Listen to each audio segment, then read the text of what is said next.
नमस्कार, आदाब, मैं अशर यासिर। स्वागत आप सभी का सियासत टीवी के हिंदी समाचार में। सबसे पहले देखते हैं हेडलाइंस। अहमदाबाद विमान हादसे की जांच में नहीं शामिल होगा यूएन, भारत ने नहीं दी इजाजत। प्रमोद तिवारी ने आरएसएस पर बोला हमला, का संविधान बदलने की साजिश नाकाम, जनता ने 2024 में दिया जवाब। आपातकाल पर जयशंकर ने गांधी परिवार को घेरा, कहा लोग जेल में, देश डर में, परिवार सत्ता में। अशोक गहलोत का सीएम भजनलाल पर तंज, का उनकी बातों को माइंड नहीं करना चाहिए। पहले ईरान पर बरसाया खतरनाक बम, अब ट्रंप ने खोल दिया खजाना, इजराइल के साथ हो गया बड़ा धोखा। अब समाचार विस्तार से। अहमदाबाद से लंदन जा रही एयर इंडिया की फ्लाइट में हुए हादसे की जांच की जा रही है। इस हादसे की जांच में शामिल होने के लिए यूएन ने भी भारत से इजाज़त मांगी थी। हालांकि अब सूत्रों ने बताया कि भारत ने इस प्लेन क्रैश की जांच में यूएन के एक जांचकर्ता को शामिल होने की अनुमति देने से इनकार कर दिया है। जानकारी के मुताबिक अंतर्राष्ट्रीय नागरिक उड्डयन संगठन ने जांचकर्ता जो भारत में था उसको ऑब्जर्वर का दर्जा देने के लिए कहा था, जिसके बाद भारतीय अधिकारियों ने इस प्रस्ताव को अस्वीकार कर दिया। इस हफ्ते की शुरुआत में संयुक्त राष्ट्र विमान एजेंसी ने बोइंग 787 ड्रीमलाइनर दुर्घटना के बाद जांच में मदद करने के लिए भारत को अपने एक जांचकर्ता की पेशकश करने का कदम उठाया था। हालांकि भारत ने मदद लेने से इनकार कर दिया है। 12 जून को अहमदाबाद से लंदन जा रहा एयर इंडिया का विमान क्रैश हो गया था। इस दुर्घटना में 265 लोगों की मौत हो गई थी। सूत्रों ने कहा है कि ICOA ने भारत में मौजूद इन्वेस्टिगेटर को ऑब्जर्वर का दर्जा देने के लिए कहा था, लेकिन भारतीय अधिकारियों ने इस प्रस्ताव को अस्वीकार कर दिया। सरकार ने कहा कि डेटा को ब्लैक बॉक्स से निकाला जा रहा है और इस हादसे की जांच की जा रही है। नागरिक उड्डयन मंत्रालय ने कहा है कि विमान दुर्घटना जांच ब्यूरो ने तुरंत जांच शुरू की और 13 जून को AAIB प्रमुख की अध्यक्षता में इस क्रैश की जांच करने के लिए टीम का गठन किया है। एक बयान में कहा गया है कि टीम में एक एविएशन मीडिएशन स्पेशलिस्ट, एक एयर ट्रैफिक कंट्रोल अधिकारी और US national transportation safety board के प्रतिनिधि शामिल हैं। कांग्रेस नेता प्रमोद तिवारी ने आरएसएस महासचिव दत्तात्रेय होसबोले के बयान पर पलटवार करते हुए कहा कि 400 पार का नारा संविधान बदलने की साजिश थी, जिसे जनता ने 2024 में नकार दिया। उन्होंने आरोप लगाया कि अब संविधान और आरक्षण खत्म कर सत्ता मुट्ठी भर पूंजीपतियों के हाथों में सौंपी जा रही है। तिवारी ने कहा कि कांग्रेस पार्टी अंबेडकर के संविधान की रक्षा के लिए संघर्ष करती रहेगी। एक बार फिर 2022 में जो साजिश थी चुनाव में, अब की बार 400 पार संविधान अंबेडकर का बदलने का एक जो इरादा था जनता ने नकार दिया। लेकिन कहीं न कहीं वो पीड़ा दत्तात्रेय जी की जुबान पर आ गई, वो हिडन एजेंडा आ गया। अरे भारत का संविधान तो directive principle of state policy पूरी की पूरी सोशलिज्म और गांधीयन प्रिंसिपल पे आधारित है। तो क्या उसे समाप्त करके अब गोडसे का सिद्धांत लाया जाएगा? क्या अब भारत की 140 करोड़ को समता का अधिकार, समानता का अधिकार न करके एक दुनिया बसाई जाएगी पूंजीवादियों की, बड़े लोगों की? आज संविधान बदलो, कल रिजर्वेशन खत्म करो, और इसी तरीके से ये चाहते हैं कि मुट्ठी भर लोगों के हाथों में अधिकार आ जाए। मैं बधाई दूंगा भारत की जनता को जिसने 2024 में इसे नकारा है। कांग्रेस पार्टी हमेशा अंबेडकर के संविधान के लिए लड़ती रहेगी, संघर्ष करती रहेगी, लोगों के हकों को लागू रहे ये प्रयास करती रहेगी। भारत के विदेश मंत्री जयशंकर ने इमरजेंसी की 50वीं सालगिरह पर कांग्रेस और गांधी परिवार पर तीखा हमला बोला है। उन्होंने कहा है कि आपातकाल इसलिए लगाया गया क्योंकि देश से पहले एक परिवार के हित को रखा गया। उस दौरान न लोकतंत्र बचा, न जनता की आवाज। लोगों को जेल में बंद किया गया, देश डर में जी रहा था और परिवार सत्ता का मजा ले रहा था। नहीं, देखिए, अब आप क्योंकि आप मेरी बात कोट कर रहे हैं जो मैंने वहाँ कहा था, पर मैंने ये भी कहा था कि आप देखिए पार्टियों की रिकॉर्ड देखिए, उनका DNA देखिए कि जो आज भी इमरजेंसी के लिए अपोलोजाइज नहीं करते, उनके मन में संविधान के लिए क्या आदर सम्मान से वो देख सकते हैं।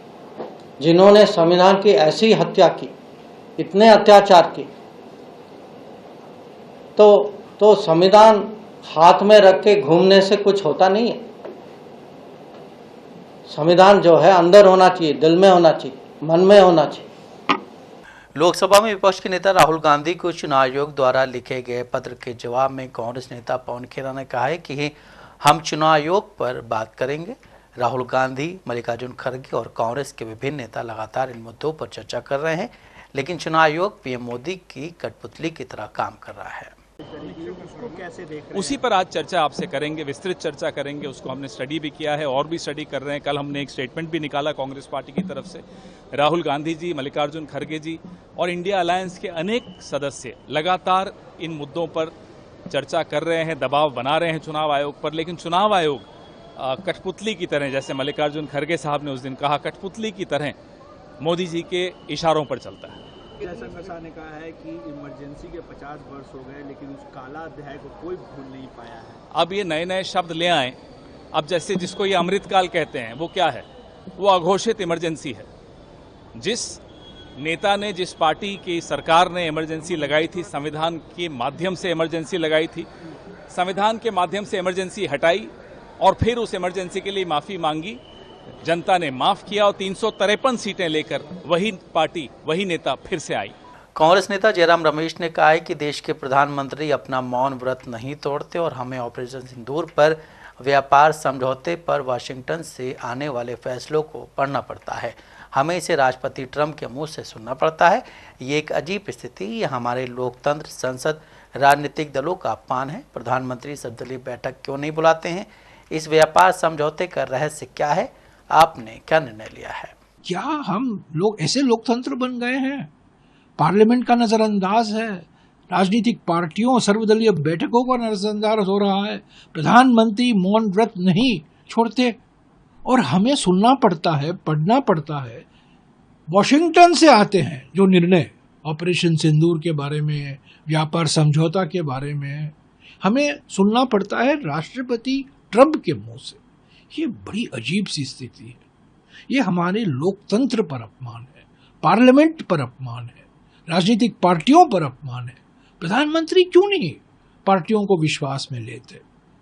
प्रधानमंत्री क्यों नहीं सर्वदलीय बैठक बुलाते? और ये व्यापार समझौते को लेकर इसके पीछे राज क्या व्यापार समझौता है? आपने क्या निर्णय लिया है? व्यापार समझौता का माने क्या है कि आयात और निर्यात ना। क्या हम हमारी आयात नीति में इतनी भारी परिवर्तन लाने वाले हैं ताकि अमेरिका से हम और चीजें खरीदेंगे? क्या हमारे कृषि क्षेत्र को हम खोलने वाले हैं? क्या हमारे छोटे और लघु उद्योग को जो हम संरक्षण दे रहे हैं उसको हम बंद करने वाले हैं? ये बड़ी व्यापार समझौता की बात जो की है राष्ट्रपति ट्रंप, इसके पीछे राज क्या है, हकीकत क्या है, ये तो बताइए। इतना बड़ा समझौता है, उसकी वजह से आपने ऑपरेशन सिंदूर रोक दिया, तो ये सवाल देश उठा रहा है। आरएसएस के महासचिव दत्तात्रेय होसबोले ने मांग की है कि कांग्रेस को 50 साल पहले इंदिरा गांधी सरकार द्वारा लगाए गए आपातकाल के लिए माफी मांगनी चाहिए। इसके साथ ही उन्होंने कहा है कि इस बात पर विचार किया जाना चाहिए कि क्या 2 शब्द समाजवादी या धर्मनिरपेक्ष को संविधान में बरकरार रखा जाए, जिन्हें आपातकाल के दौरान प्रस्तावना में जोड़ा गया था।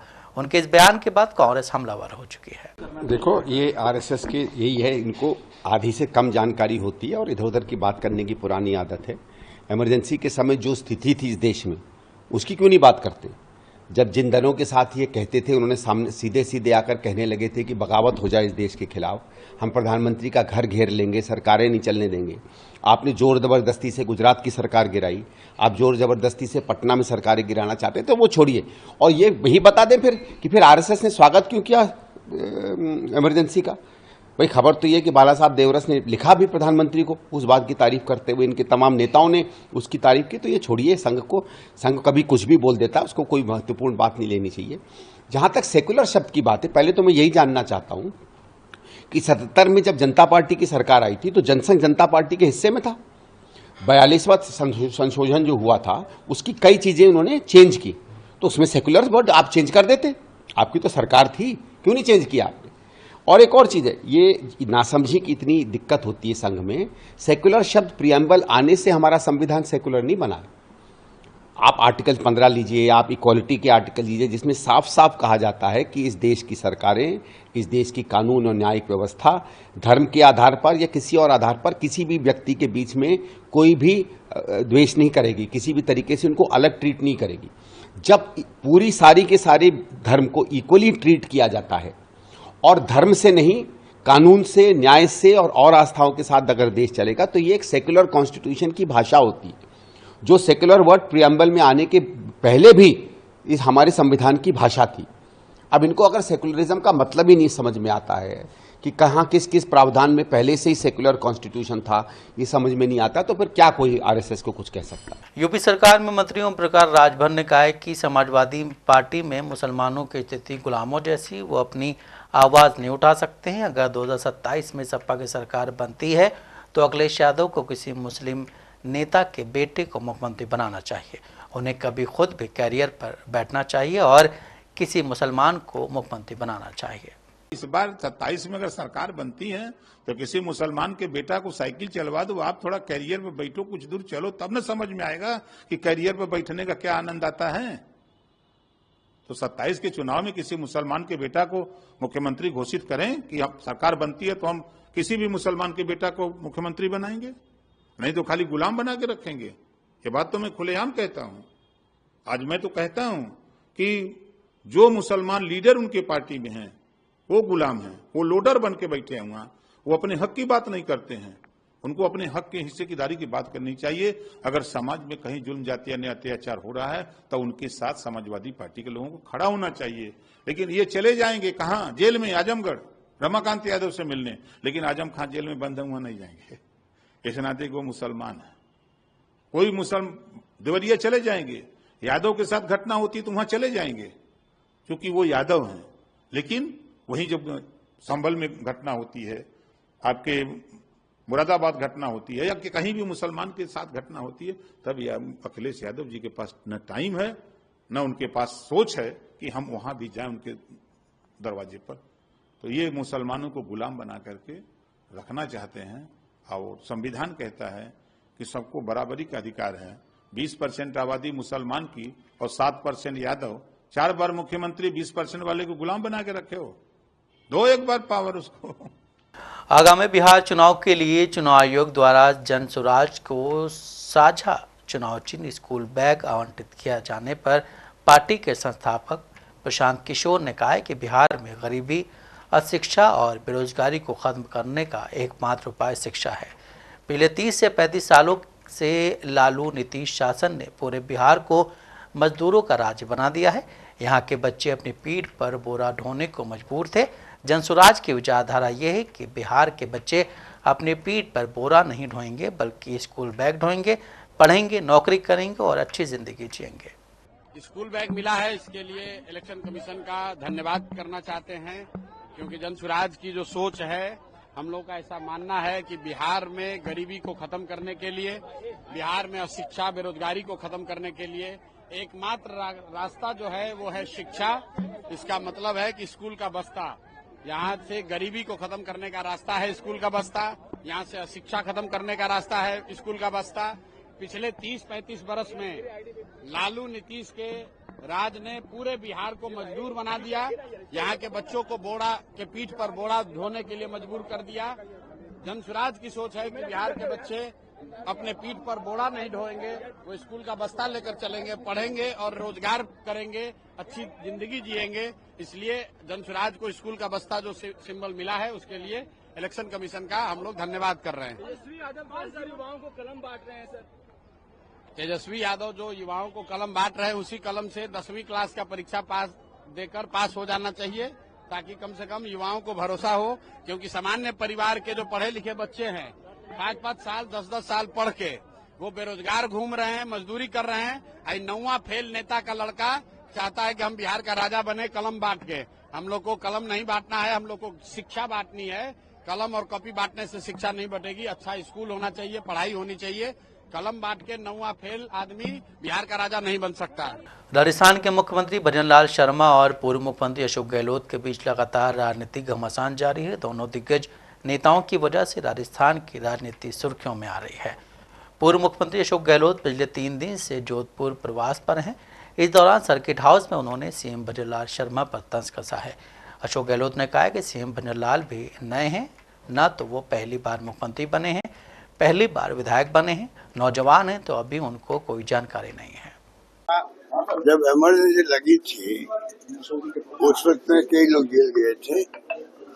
इमरजेंसी की जो घटना थी उसको लेके कांग्रेस नेताओं ने इंदिरा गांधी जब वापस आंधी चली उनकी तो प्रधानमंत्री बनी,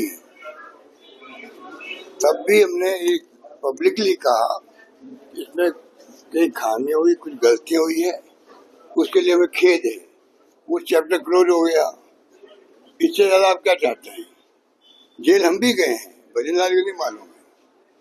इतना ही फर्क है कि वो गए जेल इमरजेंसी के अंदर गए और हम लोग जेल गए जब इंदिरा गांधी को आपने तो चुनाव जीत के आई थी चिकमंगलूर से, बावजूद उसके आपने पार्लियामेंट से उनको निष्कासित कर दिया और जेल भेज दिया। उनके समर्थन में लाखों लोग जेल गए हैं हिंदुस्तान भर के अंदर। 2000 लोग तो मेरी याद है जोधपुर से गए होंगे, तो वो माहौल अलग था। तो उनको भजनलाल जी को भी इतने नए हैं ना, वो पहली बार मुख्यमंत्री बन गए, पहली बार विधायक बने हैं, नौजवान है, तो अभी उनको कई जानकारी है नहीं, इसलिए ऐसी बातें बोल देते, हमें माइंड नहीं करना चाहिए। वो भजनलाल जी है, भजनलाल जी भजन करने वाले भी होते हैं। इसलिए क्या है कि उनको तमाम बातों की जानकारी नहीं है।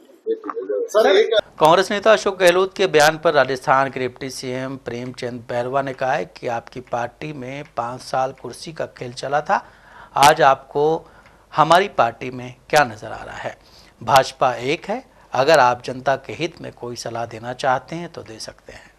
देखो, हमारी भारतीय जनता पार्टी जो संस्कार, रीति और एक विजन लेके काम करने वाली पार्टी है, और हमारे यशस्वी प्रधानमंत्री नरेंद्र मोदी जी का जो विजन है, उस विजन को आगे बढ़ाते हुए हमारे यशस्वी मुख्यमंत्री भजनलाल शर्मा जी जो 1.5 साल में काम किया है, वो काम जनता उसको सराह रही है और वो इनको अपच हो रही है हमारे पूर्व मुख्यमंत्री जी अशोक गहलोत जी को और उनकी पार्टी को। तो मैं यही कहना चाहूँगा कि जिस तरह से आपकी पार्टी में पूरे 5 साल ऐसे ही कुर्सी का खेल चला था, वो भी आज आपको हमारी वाली पार्टी में क्यों नज़र आ रहा? भारतीय जनता पार्टी एक है, हमारे यशस्वी मुख्यमंत्री जी बहुत अच्छा काम कर रहे हैं, और जिस तरह की आप अपनी पार्टी का ध्यान रखते तो हमारी पार्टी का हम ध्यान रखें। इसलिए मैं यही कहना चाहूँगा कि आप इस जनता के हित में अगर कोई सलाह, कोई राय देना चाहो तो निश्चित रूप से हमारे मुख्यमंत्री जी उन पे काम करते। आप जनता की हितों की बात करो, न कि आप हमारी पार्टी में क्या हो रहा, आपकी पार्टी में क्या हो रहा, ये आप अपने अपने संभालो। राजस्थान में मानसून के आगमन के साथ ही मौसम ने करवट ले लिया। आईएमडी जयपुर केंद्र ने आज तत्काल चेतावनी जारी करते हुए राज्य के कई जिलों में भारी बारिश, आंधी और बिजली गिरने की संभावना जताई। इसके तहत कुछ जिलों में ऑरेंज अलर्ट तो कुछ में येलो अलर्ट जारी किया गया है। देखिए, सबसे पहले अगर पिछले 24 घंटों पर नजर डालें तो कल मानसून का प्रवेश राजस्थान के कुछ और जिलों में हुआ, जिसी के प्रभाव से अब राजस्थान के अनेक स्थानों पर मौसम की जो है मानसून की वर्षा जो है वो प्रारंभ हो चुकी है। अगर हम आंकड़ों की बात करें तो पश्चिमी राजस्थान के सूरतगढ़ में कल अधिकतम बारिश 70 mm दर्ज की गई। वहीं पूर्वी राजस्थान की बात करें तो सज्जनगढ़, बांसवाड़ा में 130 mm अधिकतम बारिश पूर्वी राजस्थान में दर्ज की गई। राजधानी की बात करें तो बस्सी, जयपुर के अंदर 113 mm हैवी रेनफॉल जो है वो दर्ज की गई है। आगामी 2 दिनों तक जो है मानसून एक्टिव स्टेज में रहेगा एवं बारिश का दौर जो है कंटिन्यू रहेगा। वहीं पश्चिमी राजस्थान के अंदर भी कहीं कहीं हैवी रेनफॉल स्पेल्स जो हैं, जैसे पाली है, जालोर है, बाड़मेर से सटे हुए जो जालोर के इलाके हैं, वहां पर भी बारिश का जोर देखने को मिलेगा। और कल गंगानगर, बीकानेर में भी थंडर लाइटनिंग और जैसलमेर में भी एक्टिविटीज़ चल रही थी और आज भी और कल भी कंटिन्यू रहेगी। इसके बाद बारिश के दौर में थोड़ी कमी आएगी एवं पश्चिमी राजस्थान के अंदर हेवी रेनफॉल के स्पेल कुछ दिन के लिए थमेंगे। पुनः 2 तारीख के बाद एक बार फिर से जो है मानसून जो है और एक्टिव होगा और इसी के साथ साथ पूर्वी राजस्थान की बात करें तो पूर्वी राजस्थान में वेरी हेवी रेनफॉल का स्पेल आज भी कहीं कहीं पश्चिमी राजस्थान के बात करें तो वहां पर वर्तमान में वेरी हेवी रेनफॉल का स्पेल देखने को नहीं मिलेगा। वहीं पूर्वी राजस्थान की बात करें तो दक्षिणी राजस्थान के डूंगरपुर बांसवाड़ा जिले जो हैं वहां पर आज भी एक दो स्थानों पर वेरी हेवी रेनफॉल दर्ज की जा सकती है। साथ ही साथ में जयपुर एवं भरतपुर संभाग में भी आज एक दो स्थानों पर हेवी के साथ वेरी हेवी रेनफॉल देखने को मिल सकती है। ईरान, इजराइल और अमेरिका के बीच बीते 2 हफ्तों से काफ़ी ज़्यादा तनाव है। इजराइल और ईरान के युद्ध में अमेरिका ने एंट्री ले लेते उसने ईरान पर हमला कर दिया था। हालांकि अब एक चौंकाने वाली खबर सामने आ रही है। व्हाइट हाउस ने कहा है कि वो ईरान के साथ कूटनीति के रास्ते पर हैं। खबर है कि अमेरिका ने ईरान को करीब $30 अरब की डील की पेशकश की है। हालांकि इसको लेकर किसी तरह की आधिकारिक जानकारी सामने नहीं आई है। एक न्यूज रिपोर्ट के मुताबिक अमेरिका और ईरान के बीच पर्दे के पीछे बातचीत चल रही है। अमेरिका अब ईरान में करीब 20 से 30 अरब डॉलर का निवेश कर सकता है। चौंकाने वाली बात यह है कि अमेरिका उसके न्यूक्लियर प्रोग्राम में निवेश पर विचार कर रहा है, लेकिन ये केवल सिविल न्यूक्लियर के इस्तेमाल के लिए होगा। ये पैसा अमेरिका खुद न देकर अरब देशों के जरिए पहुंचा सकता है। दूसरी ओर ईरान के विदेश मंत्री ने अमेरिका को लेकर कुछ और ही बात कही और विदेश मंत्री ने दावा किया है कि अमेरिका के साथ फिर से बातचीत शुरू नहीं की गई है। एक न्यूज के हवाले से जानकारी दी गई है कि आरागची ने कहा है कि बातचीत फिर से शुरू करने की संभावना पर विचार किया जा रहा है, लेकिन ये इस बात पर निर्भर करेगा कि तेहरान के राष्ट्रीय हितों की रक्षा की जाती है या नहीं। हिंदी समाचार यहीं समाप्त होता है। मुझे दें इजाजत। बाकी खबरों के लिए अपने रहें सियासत टीवी के साथ।